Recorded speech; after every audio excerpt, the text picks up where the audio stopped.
When choosing an area to set up camp for the night, it's important to consider what sort of area you may be in that wildlife may choose to use that area. Is it an area that bears may find food, such as a huckleberry patch? Or is it an area that's on a ridge line, maybe a nice little saddle going through where a lot of animals are funneled through that area? Those are areas I may choose to avoid setting up my camp so that bears are not inadvertently wandering into the proximity of my camp. I choose to veer off the trail and go a little ways off where bears are not likely to just be in that area following a game trail. So this temporary electric fencing design would be applicable for, solo night use for sleeping with inside that electric fence. This is not an electric fence that we would recommend cooking and storing food and sleeping inside of all at the same time. This temporary electric fence is set up with an alternating hot ground design. These orange wires are an electrified hot wire, and these green wires are a ground supply wire. When used in combination with the ground rod, a bear can obtain a shock either by stepping on the soil and touching a hot wire, or by making full contact between both wires to get the full energy of the charger behind me. It's important to keep in mind that when setting up an electric fence for sleeping or containing food within, that anything that's contained within the fence should be a minimum of at least 3 feet from the perimeter line of the fence. Here behind me in the background, you can see at least 200 yards away is our electric fence containing our IGBC certified cooler. And that's an area where you would do your cooking as well as any storage of food when in an open area like this where you may not have a tree suitable to hang your food. So we're here on the game range in mid-November. There's a lot of grizzly bears in this area that are actively searching for food, gearing up to go into their dens for the winter. So this is a period that bears are in hyperphagia. They're really trying to pack on the pounds, and these bears may put on as much as 100 pounds in a month, getting fat reserves so they can make it through the winter in their dens. They're very attracted to any sort of food smell this time of year, especially fruits and meats and carbohydrates that will give them the energy sources that they need throughout the winter. Because of that, we've chosen to use a double containment system here. So we have an IGBC approved cooler that a bear cannot get into, and then we have an electric fence that will give a painful stimulus if a bear tries to access that cooler. So not only is the bear getting a negative stimulus, that it will take that knowledge with it, that going after these human food smells equals pain, but if they're able to get through an electric fence for some reason, they still can't get into the food that's within the cooler.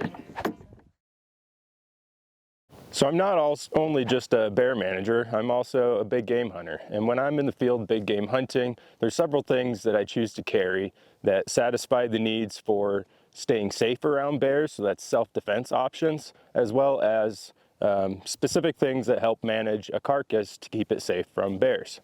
So the primary thing to keep in mind is your self-defense options. They should always be carried on your person. So here on my chest, you can see I have my binoculars and a rangefinder, wind checker, elk call, all the normal stuff.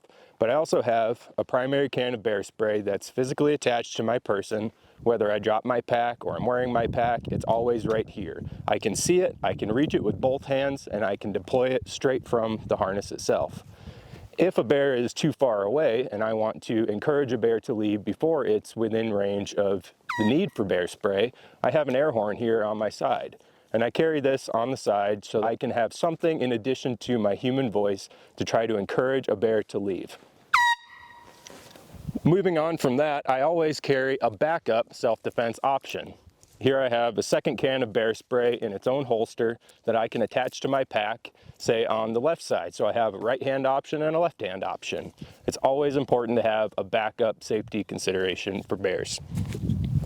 Moving on to game management tools, there are several things that you should keep in mind when hunting in bear country, and carrying a few additions to your kit can really help you manage your carcass safely so that you can get the game out of the field without the risk of a bear finding it and it being a safety consideration for you or a loss of your game animal to that bear. A couple different things that I carry here is headlights.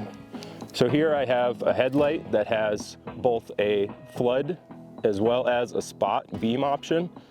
If you don't like to carry that integrated in one light, I choose to carry two lights. So I have a floodlight that I can wear on my head, carrying out my game, and then a spotlight for checking out all those interesting little sounds that you hear.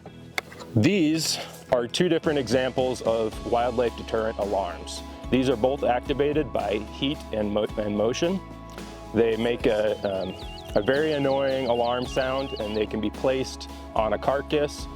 They can be placed around your tent, around a food storage area. They're really useful, small little devices. This one runs off a 9-volt battery. This one has a solar option, but you could put one of these in your backpack and have a little extra insurance that when you return to a carcass, the alarm will help keep an animal from camping out on that carcass.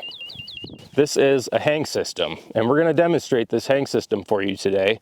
But this is a block and tackle pulley system that makes use of mechanical advantage to help you hoist animals that are too heavy to lift without a block and tackle system into the tree with ease. This is a roll-up sled that I keep inside my backpack, and I take the strap off so it opens up to the size of my backpack, and then I put all my stuff inside of it. This way I always have a very quick option for getting a lighter animal or quarters from an animal out of the fields on the first trip.